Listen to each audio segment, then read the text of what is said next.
آخر المستجدات، الشرطة الهولندية كتلقي القبض على جاسوس مغربي في المطار ديال سخيبول وهو متجه للمغرب ومعه 46 تيرابايت ديال الداتا كتخص المجتمع الهولندي.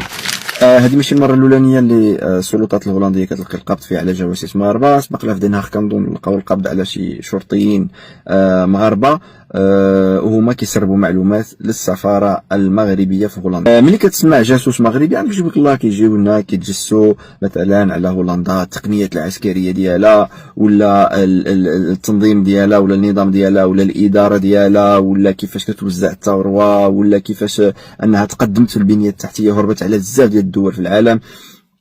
لا لا لا ماشي هادشي هذا. كيجيو كيتجسوا غير على خوتهم المغاربه، على 400 الف مواطن مغربي عايش في هولندا كيتجسوا عليهم. شنو كيعملوا، فين كيمشيو، شنو كيبوستيو في السوشيال ميديا، شنو هو الموقف ديالهم من المغرب، شنو هو الموقف ديالهم من القضايا السياسيه الدوليه. هادشي اللي كيجيو يتجسوا عليهم صافي. المهم فاتحيننا مشوهين بينا المغرب كدا جواسيس شنو كيعملوا كيتجسوا على خوتهم المغاربه. والله الا فضيحه فضيحه فضيحه فضيحه، لا حول ولا قوه الا بالله.